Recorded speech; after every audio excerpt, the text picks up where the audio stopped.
You were talking about money, right? Separate yourself widely from the pack moving forward. That's something that you would be willing to have a discussion about. Because they didn't get it. They were probably like, didn't get it. Yeah. To follow up with your clients, to generate more leads. You know what I mean? Always check to make sure you're recording. The record. Yeah. Clap and I need to start over and all that jazz. Oh, Lord. Yep. We go 5, 4, 3. Thanks for tuning in to another episode of Key Factors Podcast. I'm your host, Mark Jones, and this podcast is sponsored by ReviewMyMortgage.com, the largest index of mortgage programs nationally. And today we're going to be talking about the lake life. The title of this is Lake Life, Buying and Selling on the Water with Kendra Wray. So I have a guest, Kendra Wray, who I've known for years. In my opinion, she's the McQueeney Queen and sells and operates in and around the Lake McQueeney area here in our local area. So I want to introduce Kendra. Kendra, how you doing? I'm great. How are you? Doing very well. This is your first podcast, yeah? Yes, sir. Welcome to the show. Kendra and I go way back. I've learned a lot from her. In addition to, I know that she's an expert in her field and what she specializes in. She has been in and around Lake McQueeney. There's billboards everywhere when you drive up leading to, and I know that she also has managed many properties. But Kendra, the folks out there listening have no idea who you are. Tell us a little bit about yourself, and then we'll go into how you got started and all that good stuff.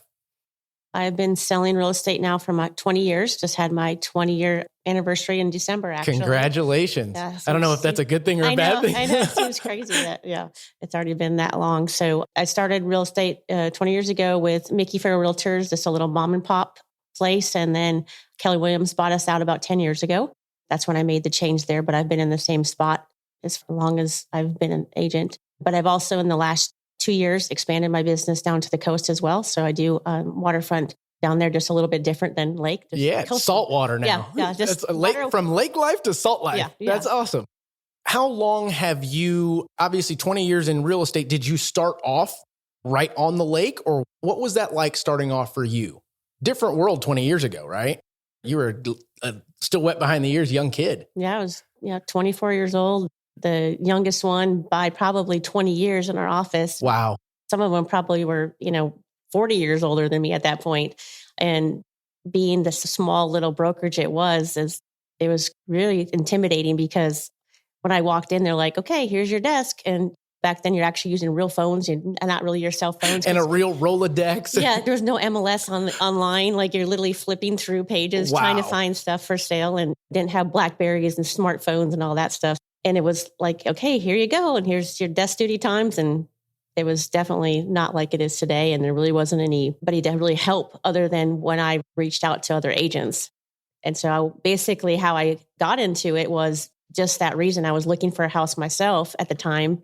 And the owner of where I was working, actually the Bandit Golf Course, I was running the beverage cart and the restaurant at the Bandit. That's awesome. And I was looking for a house, and I said, you recommend any realtors in the area? And so he recommended that I talk to Terry Lenz. And so I went with her, and we started looking and ended up purchasing a house. And during that process, she's like, Lou really thinks that you'd be good at real estate. And I said, does he not think I'm doing a good job now? I'm doing? Yeah, I'm like, he's already like, this is what I do. I'm like, I thought I was doing a good job. And he's like, no, he just thinks that they would be good at it. And I was like, I've only been in Texas for 2 years, moved from Minnesota. Like, I really don't know anything about real estate or the market. I guess I knew a little bit about real estate because I had already owned a condo in Minneapolis when I was 19. So I started that real estate investment really early on. But so I was like, looked at it and I was like, ask her, can I just follow you around for a couple of weeks and see what the ins and outs are? And she's, yeah, sure. I did. And I was like, I could always just get my license and still work at the Bandit and go through there. And then if it doesn't work out, then I tried. And I was also going to school too at ACC, trying to finish my business degree at the time too. So then I just went in full force to real estate, and I guess gave myself goals every year. And if I didn't meet them, then I was going to go back and get my degree. Well, and it kept making and kept making. That's very cool. Yeah, so I'm 6 months short of my degree. Still, you know what? I think I am too. I think we're doing all right. Yeah. So when you started in real estate, was it you took anything you possibly could, buying, selling? Did you have very many listings? And what area did you focus on at that time? Because as time shows, you've grown it into something that's freaking fantastic. Yeah. So basically, I started right there in the Lake McQueeney office and follow around all the other agents I could, ask them if I could help them. And a lot of them were older and stuff. So they were kind of ready to retire. So I just kept helping them and then took over a lot of their business once they left. But yeah, pretty much just started full force into the waterfront. Wow. Right from the get-go. I just kind of fake it till I made it for a while. That's so funny that you say that, because we actually recorded one earlier today, and that was brought up in the topic, is faking it till you make it. It's not necessarily lying. You are going through the motions and doing the best you can to do your pre-work, to play the part, to look the part, until you actually become the part and elevate that altogether. But that being said, did you instantly start selling properties? Were you dealing with rentals? Because on the lake, and I think it's important that we give folks a picture of why somebody would want to purchase on the lake, the lifestyle that it leads, things of that nature. But before we get into that, were you dealing with any kind of rentals? What was the situation there? Just, I'm going to sell some properties and I'm on the lake and here I am. Well, guys. I literally just took anything anybody would give me. I would get there, other people had desk duty, but their time was from 10 to 5. I'd get there at 8 and stay till 7. The 2 hours that, before and after they were there, not there. I would take any of the junk that they didn't want, because a lot of times they're like, well, if I'm going to sell waterfront, I don't want to sell this $100,000 mobile home around the corner or a lot listing. And I literally just took everything. You worked your ass off. I did. Yeah. Bottom line. Yeah. I was rookie of the year my first year. That's awesome. That's awesome. These are things that I did not know. I don't think we've ever gone that granular with it. But the reason why I asked that is, once you have a certain amount of properties on the lake, there's really no additional new properties coming to market until things start to develop again. So at a certain point, you were saying that you were taking over books of businesses and helping those that were retiring, things of that nature. Did it come along with a lot of rental properties? And is that something that's very common on the water? Yes, definitely. I was showing rentals, but there's not a lot of long-term rentals in the area. It's more kind of the short term as far as that goes, vacation rentals. And I didn't really get into the vacation rental side of it until I purchased myself a property and then went from there and then started managing others. But a lot of people don't know, even if from San Antonio, that there's basically 4 lakes that are all combined. So it starts Canyon Lake and then it goes down to, hitting in Braunfels, and then you're at Lake Dunlap, and then Dunlap runs into Lake McQueeney. And then from there it goes to Lake Placid, and there's Lake Seguin. There's a whole chain of lakes. So basically what you're telling me is there's a whole bunch of land in regards to the opportunity that's on the lake in our area. Exactly. So it's not just limited to one lake. It's all pretty much the Guadalupe River, just different dammed up. And so I've been selling that same area since I've started. It makes obviously your inventory more when you're working different things, but you're basically still selling the same thing. You still need the same knowledge to sell that property. Makes perfect sense. Let's talk about lake life. What is that like? For the past 20 years, you've been selling and listing and managing properties and things of that nature all on the lake. That's got to be fun. I mean, when I talk about it, I'm thinking in my mind, man, that's got to be a ton of fun. I'm showing houses in a boat. What's that like? Absolutely. There's many times that I've actually shown property from my boat in my bikini, because that's so awesome. Somebody's calling and saying they want to look at a property. I'm like, I'm on the lake with my family and friends right now, but I can show it to you.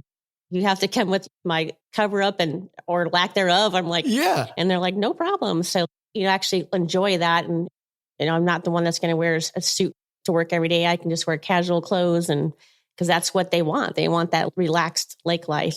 What it boils down to is that lifestyle. That is the reason people are seeking these types of properties out. They want the laid back because they've either earned it, need a place to vacation, need a place to unplug, leave lasting memories with family, things of that nature. But that, I think, is just the coolest thing. And I think I was with you once that you were like, I've got to go and show this property right now. And we're like, but we're out here on the lake. I guess that makes perfect sense. And how cool is that was what going through my mind, So in selling on the water, I want to list just some couple of pros and cons of having property on the water.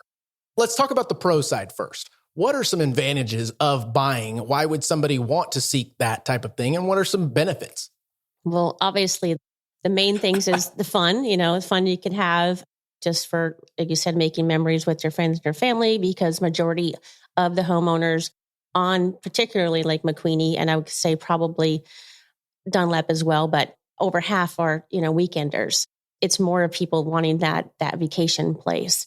So that's, obviously a huge pro.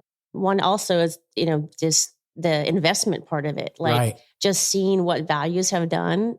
I resold a house that I sold these people when I was pregnant with my 17-year-old, like last year, and they paid $300,000 for it, barely did anything to it, and sold it for right at $1 million. Wow! And got to enjoy it the entire time. Right, exactly. So just the return of an investment. Honestly, I can say I've never seen anybody lose money. They may have broke even because they tried to sell right away or something, but never seen anybody take a loss. Wow. That's another definitely a pro. And then just the location is amazing for anyone looking for, like I said, a weekender from like San Antonio, we even get some Dallas people, but a ton of Houston. Like majority of our second home buyers are from Houston because it's, 2.5 hours and it's enough away for them to feel like they're on vacation, but still can stay Sunday night and just leave Monday morning and get back to work type deal. No, that makes sense. So there is a short list of huge benefits, basically. And when I think of living on the lake or having a vacation rental, I think instantly of, man, that would be fantastic. There's so many benefits, but it is a short list that are very impactful to somebody's life. Vacation, spending time with your family, investment, making money with it, things of that nature. But there's also a list of negative and downfall things that people should know about that I want to ask. What types of things would somebody potentially interested in buying on the lake or owning property on the lake for investment purposes, what are some things that they should look out for? What are some things that you've experienced? Well, I think the main thing that comes to word is that F word that nobody likes to talk about, the flooding situation. Oh man, I was like, what F word? Yeah. We don't like to say that, but that's kind of the big concern is, people coming in when they're looking, that's kind of one of the first things is saying, I really want a place that doesn't flood, or if they want to know like what the flood insurance is going to run. So that's kind of like their first main concern. And if it's not, we always make sure that is brought to their attention, because some people might be coming for the first time, not even think about that, all the stuff that goes with that as far as the, flood insurance rates, everything that could go with that. So that's kind of a thing that's nobody really wants to talk about. Sure, no, and it is a thing. The other F word I was thinking about was finance, financing on the water, which we'll get into that. And that would be my area of expertise, but I know you've worked with a lot of that. But what other downfalls would there be? Things that people don't essentially think about right out the gates in purchasing a home, additional expenses. I don't know. I mean, you tell me. I've never lived there. I'd love to, but I swore to myself I won't do it until I can actually go and enjoy it. But the idea is technically you can enjoy it anytime, right? Yeah, absolutely. Absolutely. Well, I'm going to just backtrack a second and say my favorite F word is funding. So I'm sure you agree. Yes, I do agree. Yeah, absolutely. That's awesome. Yeah. Fun and funding. That's right. Those are the F words of the day. Yes, my favorite. But so also, with the flood insurance and things that go with, that's, something that's huge that people kind of need to. One place across the lake from each other could have completely different elevations and the cost. And also, too, is a lot of things that people are looking at as investment, looking to do vacation rental, stuff like that, is knowing the areas that those are allowed. I don't know how many times I've had agents that are coming from other areas that don't know anything. They're coming from Austin. I mean, we have a ton of Austin agents because they don't have any inventory. Wow. So their research coming out, to our ends, but don't know anything really technically about the area or the restrictions that go with it. So you're telling me that you can't buy any property, own it, and be able to rent that property out at your own will on a lake? No, because there's some that are subdivisions and they have the restrictions against that short-term rental, where there's, like it's probably about half the lake you can and about half the lake you can't. And kind of, blanket across the board. So let's talk about that. I mean, that would be, in my opinion, something as somebody seeking property, something that I would definitely need to pay attention to more so than buying a normal property, which is the HOA, the what do they call them? The bylaw, the restrictions, things of that nature. What types of things have you seen? And have you seen, let's say, an HOA fight for or against, things of that nature? What do you see? Because I would imagine it's like a tight-knit community because they don't change hands very often, I would imagine. No. And then the two things, if you're not an agent that doesn't know the area and you're representing somebody and they're buying, saving it from for sale by owner, and they have been illegally renting out, they might have found that property from that reason and said, well, and then find out and close, which has happened, went and bought the property, closed afterward. The HOA and the homeowners finally caught wind of it and said, no, you can't do this. Oh, wow. Well, that was the main reason they purchased that property. Wow. And so they're going after their agents for one, because they didn't check into that. And so that, because a lot of people with second homes, they want to offset the cost. Oh, for sure. If they're only going, 5-6 times a year, at least help pay the taxes, that kind of thing. So that could be, a huge, huge thing that could result in lawsuits, which is what we're all trying to avoid. And absolutely. so, everyone thinks, big commissions with, big lake sales, but also if you end up giving it back plus some at the end of the day, is it worth it? Yeah, no, Not good always, point. yeah. That does make sense. So let's talk about competition on the water. I would imagine, and I have no clue, but I've only seen you and one other name, in my opinion, selling in that area, but I'm sure there are plenty of other sales going on. What's it like? I mean, real estate in itself is almost a dog eat dog type world, but when you're dealing with very specific areas, I would imagine that's pretty tough, no?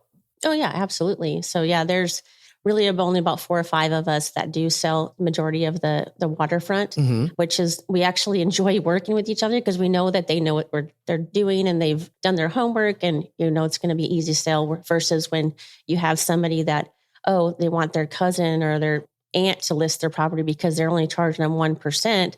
And so they're, doing that, but they're from Houston trying to sell here and they're only in one MLS, and you're having to do all the work. Exactly. Yeah. Bottom line. Yeah. And that's where we've, over the last few years, we've changed it too, that if you're a non-MLS member and you're out of the area, that you're not going to get paid the same as someone in our area, because we are doing more of the work, for you and answering more questions and stuff. And I really try to encourage agents that don't know the area just to refer it out, because at the end of the day, they're doing themselves, no favors by trying to do something that they're not. I agree. Yeah. I mean, I do agree in cases like that, and relating it to the loan side of things.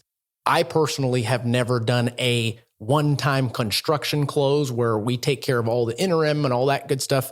I do a 2-time close where we qualify the borrower for the permanent loan and I send it over to a referral partner and they send it back when it's done. That process has worked very seamlessly for me for the last, I would say, 7 years since I got into doing that. And I've got folks that will reach out to the branch and the loan officer will try and tackle it, or you see posts on Ship Talk and things of that nature where it's their first time doing it, but they give bad customer service. It's more like, you should give this to the pro who's been doing this, because chances are you're not going to run into another one like this in a long time. Right. Absolutely. Absolutely. If people are going to appreciate your honesty and saying, hey, you know what, that is not my thing. But I can, find you a great agent to help you out with that. And they're going to be way more happy at the end of the day than you to just wing it. Right. It's just like somebody going buying a used car, not checking Carfax. So it's okay. Well, just assume that everything's good to go and not know anything about it. So I think that's a huge basically stay in your lane, bro. Yeah, absolutely. Absolutely. And then if you want to go outside your lane, then find that person that you want to follow around and ease into it. Don't just jump. Yeah. Yeah. I mean, definitely can move lanes, just like I've moved down to the coast, which I knew it from having a house there and being there, and still the kind of the waterfront, same thing. I had to learn the areas. I had to watch out for HOA fees. And after Harvey, the things that people don't realize is still that people are still paying for Harvey. Yeah. And, that's true. Assessments, they're still, $15,000 a year in assessments for 10 years. Like those kind of things, if you're not knowledgeable and don't know that, then like I said, your buyer's going to come back later and go, hello. That's the same thing now with the lakes, which a lot of people don't know is that Dunlap Dam, failed a couple of years ago. And it's damn Dunlap. Yes. So, they're right now in the process of being rebuilt. And so they're going to be the first one like up and running like new. Lake McQueeney and Lake Placid right now are just still waiting for a few things to happen to where we can start our replacement. It was scheduled for June. Now it's kind of going to probably be end of the summer, but still don't have a date. But that comes with a fee. So another thing is anybody not knowing coming into the area doesn't know that a tax that's been added. Every homeowner has been added a tax depending on their property. Wow. And it's assessed basically on value, I would imagine. Yes. Yeah. So absolutely. Before we get into value, what I've heard quite a bit in this message is almost like buying a boat, be prepared to bust out another 1,000. So when you buy a lake property, there are things that are, I don't want to say hidden because they're upfront and known, but there's more expense than what you would imagine to think. So if somebody is barely scraping by and can afford a second home, but they're trying to think, okay, I can definitely offset this with rental type income. Is that something that they can count on? Or would you say tread lightly? What is your advice on that? That is hard because it kind of depends on the price range. Mm-hmm. So buying a, say, $3 million home, I don't even know what offset would mean at that point. What do you mean? Like just cover the taxes? I mean, you're not going to cover your note, depending on what your note is. So it kind of just depends on what kind of return you're looking for. It depends on how many you can sleep, your location, your amenities that you have. Like right now, having a pool is huge. Like anywhere, actually, any vacation rental does so much better if they have a pool, hot tub. And then especially coming into when our lake is going to be drained for 2 years, having that, because to still have people coming out renting, because they can come out and paddleboard and maybe jet ski and do a few things. So we'll just have a kind of a small river part thing, but not the boating and skiing thing. So those are things you need to look at. But kind of a sweet spot is $1 million for as far as vacation rental goes, I feel like, as far as having a good return. But it's usually based off per how many you can sleep. And that makes perfect sense. And I wanted to make sure that we gave a pretty good perspective, and you painted a great picture there, because when we're talking about, which I would imagine the average price range, we tried to look it up earlier, 700,000 to 1.3 million ish, putting it about $1 million. It's right around $1 million, $1.1 million, something like that. Right now, in the last couple of years, that's about what the average. It's hard to get anywhere under 300 when you're looking at a canal property, but that's kind of the lower, and then sky's the limit kind of after that. And if you have to think somebody financing, let's say they put 20% down on $800,000, they now have a mortgage of, let's say, $4,000 to $5,000 a month, plus taxes of who knows what the value is going to be, maybe another $2,000 on top of it. You're sitting at $6,000 a month just in the mortgage, taxes, PITI. It's a good point to give that you can't go and buy a $2 million property and think it's going to be leased out every single weekend and you're going to be making enough to cover all of those expenses that come in way of that. Yeah, exactly. So it's just like anybody going to, on holidays, they want to go from spring break to pretty much Labor Day. So that's kind of your window.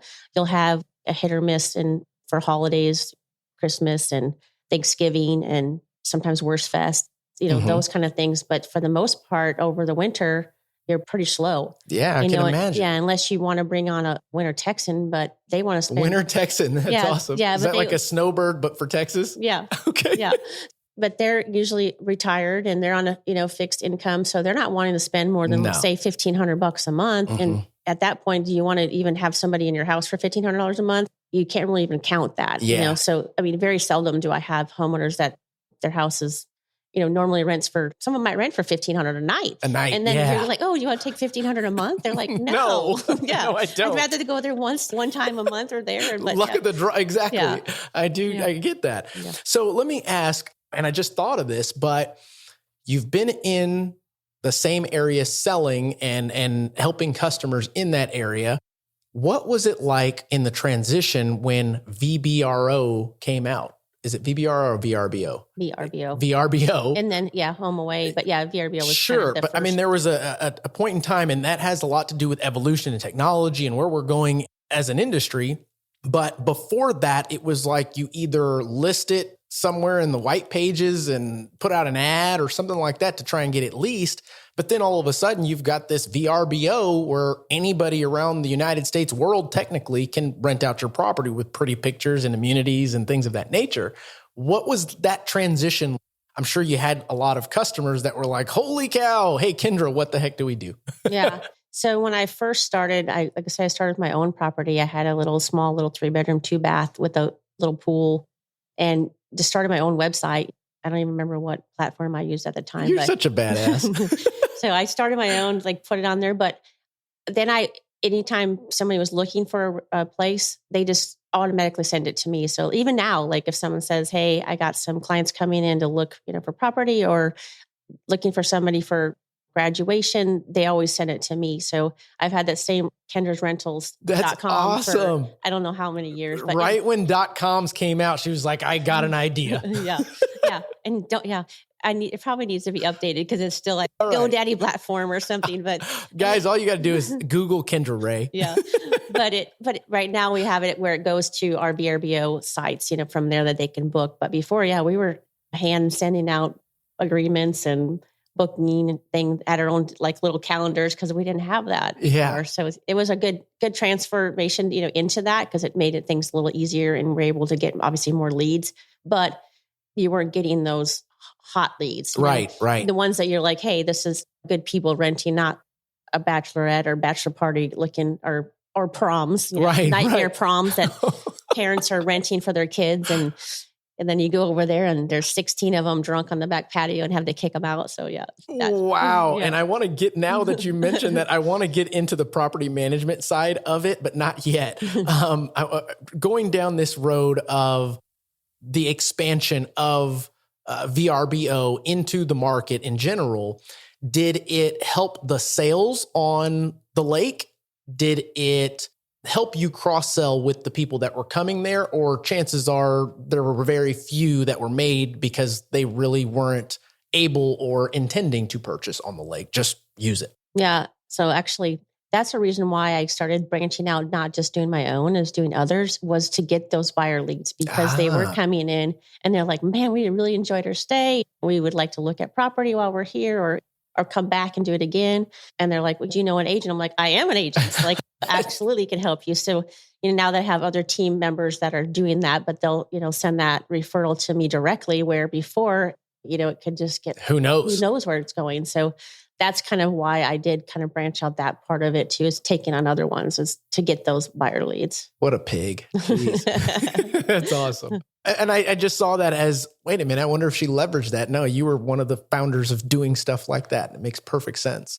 So getting into the property management side of things, what is it like from your perspective to have all of these wealthy clients that lean on you to help in regards to property management, things of that nature? Because I can imagine, like you said, in the winter, there's a slow season. I would imagine sales go down too.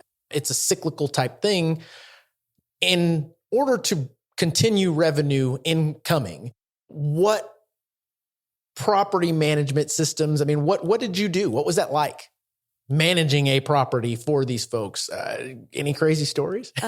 Well, yeah, definitely crazy stories, but I've never been a fluffer as far as what's a fluffer? I'm just saying, I'm not going to go in just to tell somebody their house is worth 1.5 when it's worth 1 just to get the listing. And I'm not going to tell them they're going to make $100,000 in rental when realistic. I'd rather, especially on rentals, be under what I think they could do. And obviously too, and I always tell them too, depends on how much you use the property. If you're using it every holiday and, every other weekend, you can't expect to, get the return back on what your use is for. Right. So I definitely am totally upfront that, hey, you're really not going to get but hit or miss in the winter. I've been down that road and they're like, well, I don't have any money this month. I'm like, do you go to the lake, in December to rent something? No.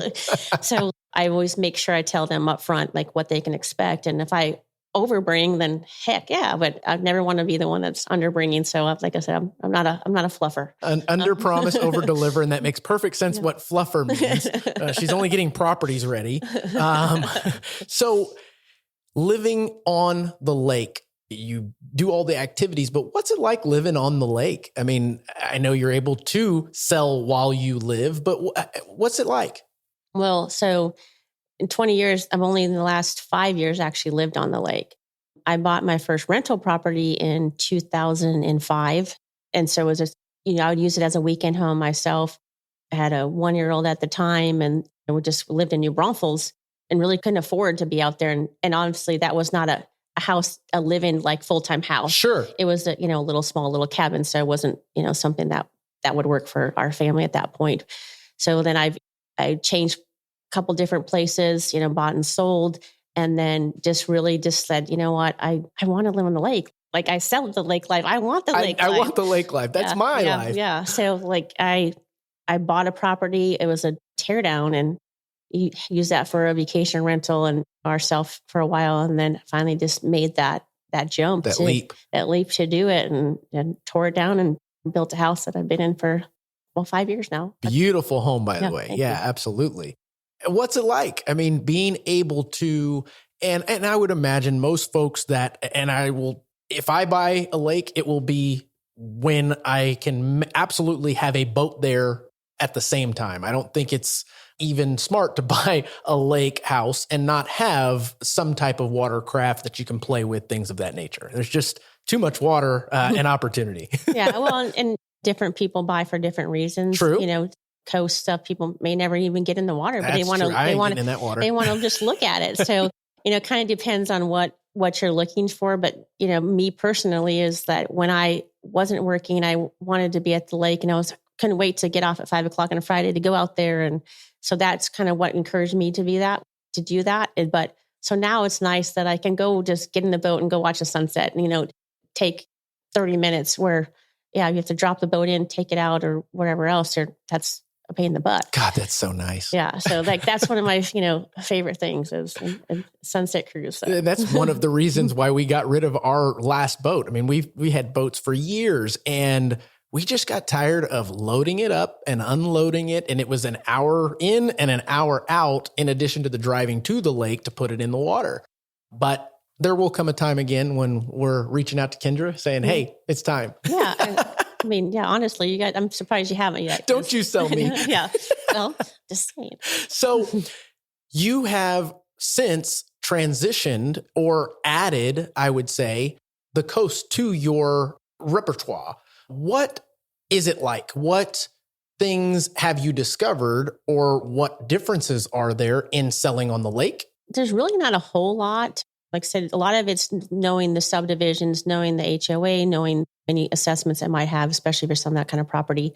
But then you're also adding extra insurance where river lake property, you have your flood insurance, but you're not necessarily needing the wind and hail and coverage. So it's kind of like a double whammy as far as the coast goes, as far as insurance, especially if you're like on the water, those type of things, is knowing that going in. Because a lot of people don't check on their insurance until the last second. So say as a lender, that you're like looking for it. Okay, where's your insurance? I need proof that that's paid. And then they start looking, they're like, holy crap. And then they've already passed all their option periods, all their things to get out. You wouldn't believe. Kristen's an insurance broker as well now. So she's been telling some horror stories about how that occurs. And you would just be surprised when folks, especially if they have a mortgage when they first purchase it, they get the insurance based on a price, and then they really don't look at it again for another year. Yeah. That's scary. Well, yeah, absolutely. And then too is just saying again, agents that don't know the market and selling properties. I had one last year that it closed, and after it closed, even though we sent them a copy of the current flood policies insurance to the agent, it never got to the buyer or they never checked up on it. And it was a cash deal. So there's no lender to say, hey, where's your insurance, right? And so they just say, well, they're taking care of it. They just assume they're taking care of it out of closing and don't have to worry about it. Well, it never happened until after closing. And then they're reaching out, asking for it and asking, well, at that point, you can't transfer flood insurance because there's not a seller anymore. The seller doesn't own that house. Yeah. So there's no transfer. So you're starting over from scratch and you have a 30-day waiting period. Yeah. So if something was to happen in that 30 days, You're out. yeah. Wow. And then the buyer got mad at that agent, but that's 101. Like, Yeah, you know, basic. So those things are Because you're the expert. right. And that's why great advice, stay in your lane or else your errors could cost you big. Yeah. Right? Absolutely. Like your shirt bigly. Absolutely. I mean, that's most brokers these days too. They're like, when you go in and you go to work for them, they aren't going to want you to do commercial, farm and ranch and The whole gamut. Yeah. They want you to, like you said, stay in your lane until you know that lane. Right. You know?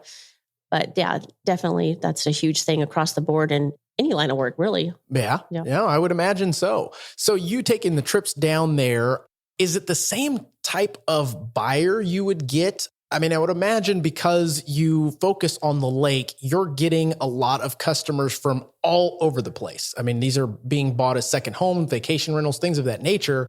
So your market isn't just specific to this area, I would imagine. No, but I mainly work with buyers and I've had a few listings and stuff, but the buyers I get are from referrals.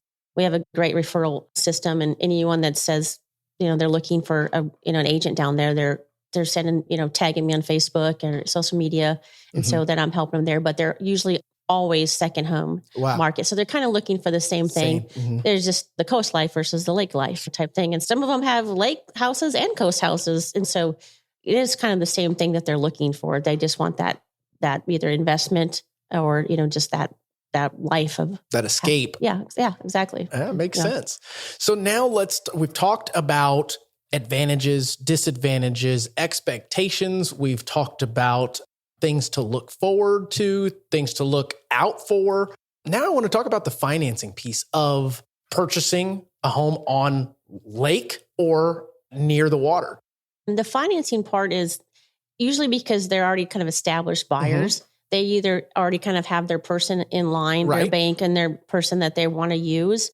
But there's a lot of cash deals. And right now we're seeing a lot of 1031 money. Oh, sure. So people are using, but yeah, the financing part. So can you explain to folks what the 1031 is?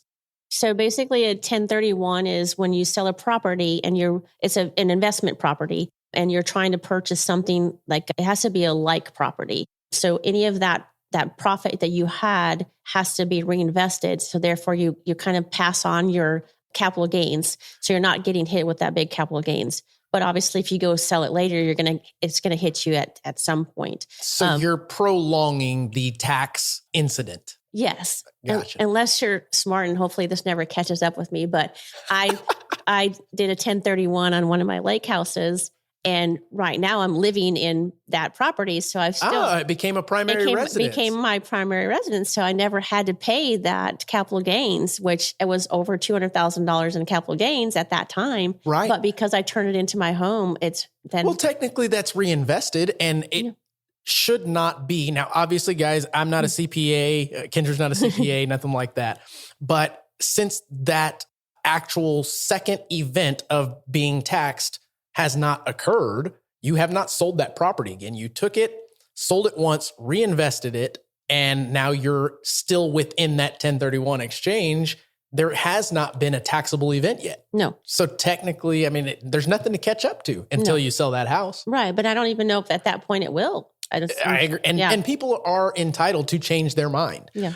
I've got folks that reach out to me and they purchase a home 6 months, year later. They're like, hey, I bought this as a primary, but we're moving or we want to keep the property. Can we now turn it into an investment property? I know it said we intended to occupy the property for 3 years or what have you.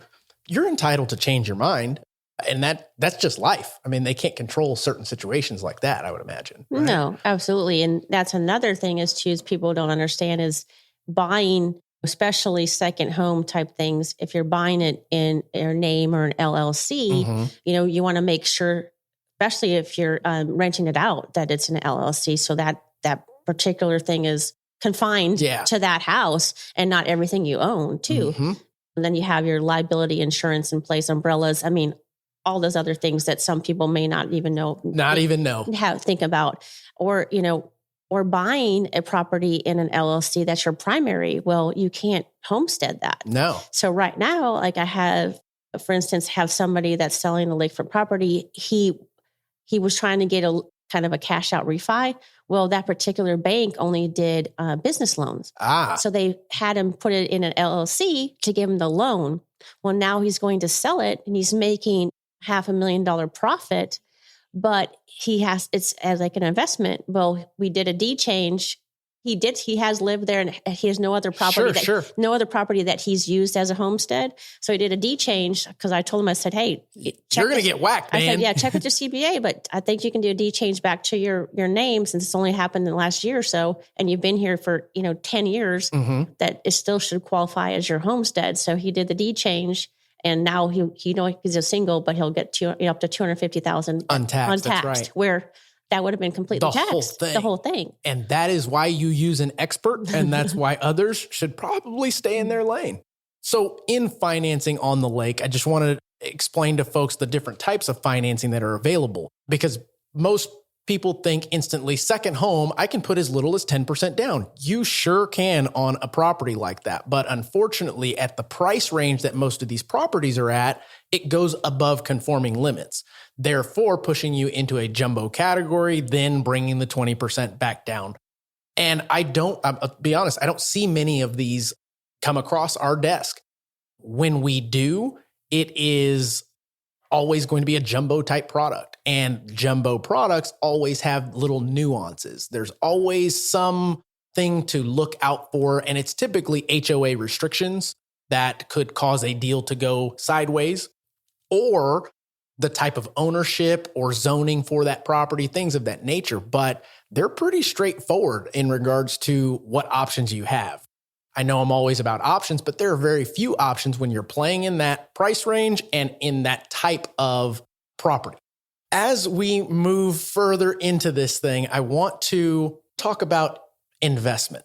We know that it is an investment opportunity, but have you personally invested in the lake? I mean, I know you've purchased property, but is there any advice that you would give to anybody that is purchasing for purposes of investment?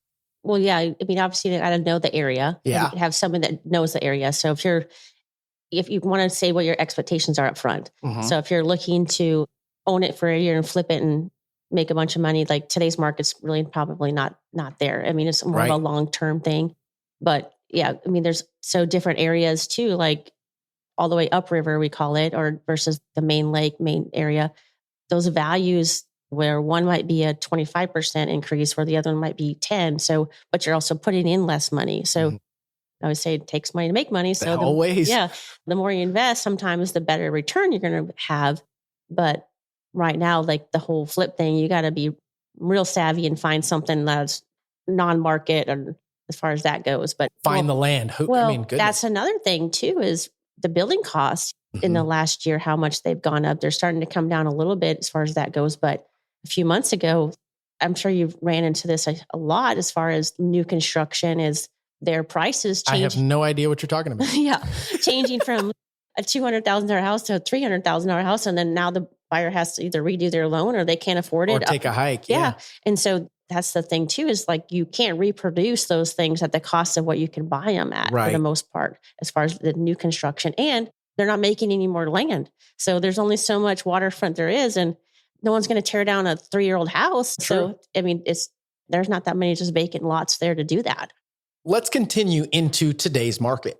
What are you seeing happening? Because in the daily updates that I do, and I am very in tune with what's happening in the market in regards to the real estate side of thing, and only from, I would say, expert on Texas. Outside of Texas, I'm hearing the echoes and reading the news and things of that nature. But what is happening in your neck of the woods? Because it is a very honed in area or niche, I would say, as opposed to the rest of the market right now, where we've got inventory shortage. We've got, like you said, builders delayed and very limited choices for buyers these days. In your situation, I would imagine that's pretty normal because they're not rebuilding homes, like you said. What are you seeing in today's market? So we run basically a legal size like monthly thing that kind of shows the inventory of the houses, what's on there. And we post it at I our hope office. it's legal. Exactly. Yeah. But we post at our office and we've done this for years. And I had a little mailbox, people can, go through and pick it up and that kind of thing. And just kind of just showed the basics, like how much it is, how many bedrooms, bathrooms, square footage, even a map to kind of people looking around. Right. Well, that has gone to I could use this little notepad to, because we just don't have the inventory. And the listing side of things. And so right now we're really solely looking at either non-MLS or just reaching out to other agents. And I get that call all the time. You got anything coming up? I'm like, no, I wish I did. I'm scrounging just to have any inventory. We have no inventory. So this market has definitely impacted your neck of the woods as well. Yeah, absolutely. And I think it kind of goes across the board too, is I have some sellers that would definitely sell because I've reached out to them and said, hey, do you have any idea what your house is worth? And I tell them, holy crap. But then they're like, but I have nowhere to go. Where do I go? Where do I go? And that's the huge thing is you can't, I have 3 or 4 of them right now. I would totally sell if I had a place to go. Right. But they're going to pay the premium and, where they're at. It's kind of only if they're willing to switch markets completely. Yeah. And I think that is a good point to this question is buyers and sellers are going to need to compromise. And that's what I'm talking about recently is the idea of coming to terms with the market that we're in, coming to terms with it's going to be like this for a little while until, I don't know, restrictions come off, we catch up on our building. There's just so many factors that play into that. And as to why we are going to continue to run into inventory issues, the amount of people that are moving here from out of state, people are going to have to either hunker down or look in different markets, take your money elsewhere to invest it, to post it up for a little while, things of that nature. Are you seeing that same concept in regards to the customer? Yeah, absolutely. And I also feel like the agents aren't educating their customers enough too. So when they're coming in with these multiple offer situations or anything, everyone's still kind of wanting to make a deal. And if there's a multiple offer situation, don't be coming in 20% below asking price when you then come back later. Well, we would have paid that. Well, then you should have paid it from the get-go. Yeah. Don't when we say bring your best game forward, don't wait. There's no time for hindsight. Yeah, exactly. And so I've ran into that this last week with a few different people. And actually one of them was they came in with an offer, a lowball offer. My clients had countered. Mm-hmm. Well, they didn't take the counter. Then it came on where there was 3 offers on the table. Ooh. So they did increase their offer up to what we countered. But at that point, we already had another offer that was higher than that. Stronger. And I said, if you would have just taken the counter, you would have been done. It was $50,000 difference. And now you don't have the contract at all. So would you say that the old saying, 1 in the hand is worth more than 2 in the bush in today's market is true? In some cases, but not a lot. Right now, it's like I said, it's definitely a seller's market if you're priced right. Right. I do get the occasional people, they're just out there fishing. They're just like, oh, let me see if someone will bite. But, a lot of times I don't take on those. I'll take on them if they're within reason and then they're willing to later on maybe come down. But I'm not going to spend a lot of time and money in advertising for someone just to see if maybe someone will bite and then get mad that it didn't sell when you priced it way over market. So you get those occasional people just saying, well, you know what, the market's crazy. Let's see what happens. But for the most part, if you're priced right, it's going to move. And you're usually going to have 2 or 3 people, even at that price range, because there's no inventory. I want to get a prediction from you. What do you think is going to happen to this market moving forward? And obviously, we don't know what the hell is really going to happen. People ask me all the time, what are rates going to do? They're going to go up and they're going to come down. They're going to go up. But right now, they're going up. And we're seeing the transition of the average time spent living in a home or owning a home, 3 to, I think it was 4 to 6 years, has now increased from 4 to 6 years to 6 to 8 years because of this pandemic. In the last 2 years, people are staying in their homes longer. Is that the normal time frame that you see on the lake, or is it longer? And what do you think is going to happen? As far as that goes, the turnover rate, I think it's kind of stayed about the same since I've been around as far as that goes. But I definitely, the crystal ball, you never know. But I want to get your take. We've got a couple minutes left. I want to get your take. Well, so, recently I get asked this question a lot because of the dam replacements. Like That dam again. Yeah, exactly. So that happening, people think, oh, the prices are going to plummet and people are going to be selling because there's no water. I'm like, no, I'm seeing the complete opposite. Wow. Like people know. So I get calls all the time, especially other agents that don't know. First thing I ask them before I even approve a showing is said, especially if I don't know who they are, I'm like, do you know about our lake or where the location is? Do you know about the dam being replaced, everything that goes with that? And if not, I'm sending them all the forms and making, as I send it to your buyer, make sure they're still willing to go forward. That being said, people are like, well, what are the prices going to do? And I'm like, I think they're going to stay about the same as what I've always said. But just because in 2 years, when we have a new dam, it's going to be better than ever. And I'd see the prices going up from there. I'm trying to imagine what that conversation would be like. Sir, ma'am, would you like to buy this property if it didn't have any water? Right, exactly. Like, wait a minute. Yeah, what exactly. Do you mean? You're selling somebody like, okay, this pond's going to be not completely empty, but yeah, you're going to have a little riverbed, but it has not affected the sale prices one bit. If anything, it's increased. And I think that has a lot to do with maybe the foresight of the type of buyer that buys those types of properties. They're not looking for a fast return. They're looking to enjoy this, and they understand that things don't happen overnight, maybe. Yeah. I don't know. Yeah, absolutely. A lot of it's the long term of just owning that property, knowing the values are going to go up. And like I said, a lot of it's the 1031 money. They're selling somewhere else and they're moving to another market.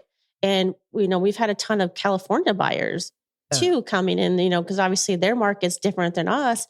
And they're, probably spending a fourth of what they've spent, maybe even different. But, I know our team alone has had about 6 or 7 of those that are coming in, and they think our values are good, but they're using, they're buying too. But they're buying in a different market. And so that, like I said, that 1031, that new market is the people that we're getting right now that I see. So if you had to predict if prices were going to continue to rise, or we're going to hit a plateau, or it's going to crash at one point in time in the near future, what would you say? I definitely don't see anything crashing. There might be a plateau, which I think we kind of need. We need to get that to where we're able to feel like we're affording the houses and, what they're at. And I know appraisals they're catching up, but for a while when the prices went crazy, like the first ones that happened, the appraisals couldn't meet because there was no comps to, show unless they were cash purchases. Cash buy, yeah. And then now they're kind of doing that. So, and the appraisals are taking forever, and because they're lack of appraisers. We need more it's appraisers. It's not just us. No, we need more appraisers. It's not going to happen. Yeah. Just a little bit of insight on that, guys. It takes about 5 years to become an appraiser. I don't see very many people out there aspiring to be appraisers.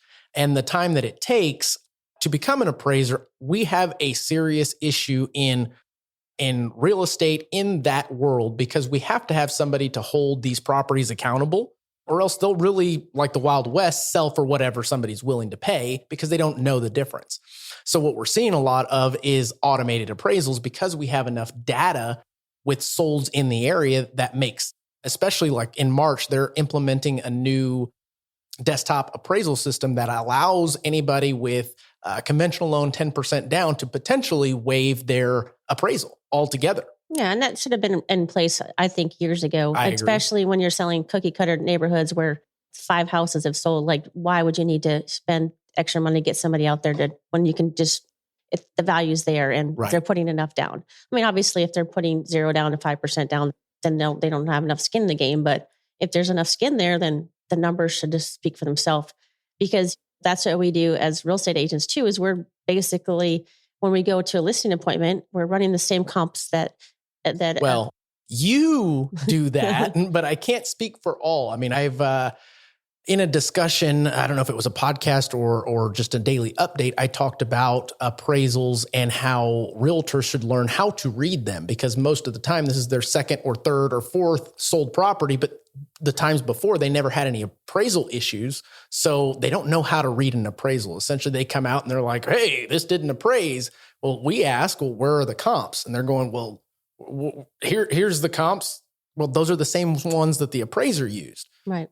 Well, why is mine higher? Well, you don't know how to read an appraisal. Here's the adjustments and things of that nature. But yeah, it's an issue that I think needs rapid fixing, and I hope that this will help it a little bit as far as the speed and things of that nature. But the level of accountability, I do think it's a big issue because yes, there are realtors like yourself that know what the hell they're doing, but there are so many more. I think we have like 14,000 realtors, something like that here in San Antonio. There's more agents than there is houses. It's crazy. Yeah. And then by far, but it just goes to show that hopefully, I don't know, our market is changing. The way we do business is changing. There's a lot of innovation, a lot of evolution that's taking place. And I think the ones that take advantage of it, like yourself, and being pioneers to when a VRBO comes out, you take it and leverage it, things of that nature, because you're constantly shifting in that way. But do you have anything else you would like to leave our listeners with that they can take to the bank and cash? Well, this might open up a whole nother interview. Oh, snap. So, with real estate, we don't have a 401k program. We have to self-make and save for our retirement. And I don't want to be that agent that's showing houses at, 85 years old. So in her bikini. Yeah, exactly. Yeah. No one wants to see that either, first of all. But one thing that I did, early on was buy investment properties and rental properties because I know that's going to be mailbox money. Mm-hmm. And that when I do decide to get out of selling or showing and the everyday, kind of step back, I still have to have a retirement plan. Yeah. So that's kind of where I got into then investing is you have like the best key, the key to all of the properties. And a lot of times, about pre-market or whatever else is finding those properties at the right time and then hold and sell when the right time is. But I don't really see many people making it in this business. Like we're really making it having retirement without using those things, that knowledge. I agree. I mean, here it's time for a shameless plug. So guys, if you're listening to this for the first time, or maybe just an episode prior to this, go back to, I think it's maybe the 5th episode of this, where I have a solid discussion with Scott Maloof and Jade Flores about investing in real estate as a realtor, taking that and leveraging. But the things that you're talking about, you're in the best seat of the house. But I think most people are not, I don't know. They're scared. I was going to say they're not scared. Gutsy enough to take the risk to invest in something that they should know. Right. And also too is that, practice what you preach. Yeah. If they're not getting the training and going in, they see that commission and then they're spending it. They're not saving it towards taxes. So then at the end of the year, they don't have any extra money. So how are they going to invest it? So like they have to have that mindset in place to have that money ready to go if something was to come up. There's so many conversations. Yeah, this could branch out like so many different ways. But because that is, in my opinion, a big issue and something that they maybe graze over in the school of real estate or graze over when you become a new realtor. You're 1099. You're self-employed. Yeah. If you don't put aside, let's say you go and crush it your first year out and don't understand how to keep track of your expenses, don't understand that you've got to pay taxes at the end of the year on all the things that you made, most people, they spend it all. And then they go, holy cow, I owe 60 grand because I made 200. Yep, you sure do. Unless you got a good CPA. And that's another thing too, is I'm now changing CPAs for, I don't even know what time, like 4 or 5 times, is you want to entrust people that they know what they're doing. But a lot of times you have to make sure you have to ask the right questions. And I've found that out the hard way, the CPA. Like I was never an S Corp till this year, which I should have been S Corp for 20 years ago. And how much money I've lost over it's sickening. It's really sickening. I can imagine. There's so many things, that go into real estate and knowing and stuff that aren't taught like in class. And so a couple of years ago, I still hope that I'll finish it someday, but I wanted to write a book. And basically the book title was 50 Reasons Why Not to be a realtor. And then the catch line is, and if, after you read this book and you still want to be an agent, then you might make it. But you might make it. I love that. Yeah. But that's like, there's so many reasons. So many stars have to align. I get called all the time of like, hey, my nephew or my niece wants to be an agent, or I'm thinking about getting my license, because we make it look easy. They don't see I was actually making a joke about, people with just, not podcasts, but just being followed around with videos. Sure. Follow me around for a month and see if you don't lose your mind. But I think the millennials take the fake it till you make it literally. Yes. So I get that call all the time. I'm like, don't do it. Like, I ask a couple questions and I'm like I literally got this morning, and somebody goes, yeah, my granddaughter she just dropped out of high school and wants to get a real estate license and move to Florida. And I'm like, wrong time. No part of that even sounds anything that she's going to make it. Like I would bet, $1 million that she wouldn't sell, 2 houses. Right. Like you're going to move to a new market, don't know anything about it. And you can't even finish high school. But you're like, wow. Yeah. But I'm saying wow. That's from just no. But I would go as far as to say there are many people out there that believe that is the case. I mean, I'm going to quit my job and become a realtor because all I'm seeing on the news lately in the last 2 years is real estate. Mm-hmm. Everything's selling, all that good stuff. But I think if you put it in perspective, that's a tough task, especially in today's market where, in my opinion, and I'll say it here for the first time, realtors are almost becoming obsolete to a certain extent. And why do I say that? My prediction is the mega groups are going to become bigger. You're going to eventually hire more realtors under you, Kendra, because you've already got the book of business. You've got the branding in place. Right. And actually, I'm looking to hire at least 2 other people right now. So, awesome. But at the end of the day, you can only survive on a couple of properties per year for so long. Like you said, you're going to have to make enough to then also put away for retirement, things of that nature, if you're considering this gig. And with technology the way that it is, the future's getting strange. Yeah, that's absolutely what I'll call it. Yeah, with these 1% brokers or open door, which is frustrating to most agents because it's evolution. I've been trying to get a hold of a seller down at the coast for 3 months, and I'm like, only explanation is he's dead. Like, why is this house in the market? You can't get anyone to call you back. You can't get information. My buyer's frustrated. It's like, how do you not? I'm like, because there's no agent. It's just them, and they're not return their call. I'm like, I don't know where they live. I can't go knock on their door. Like, just stuff like that is frustrating for everybody overall. But True.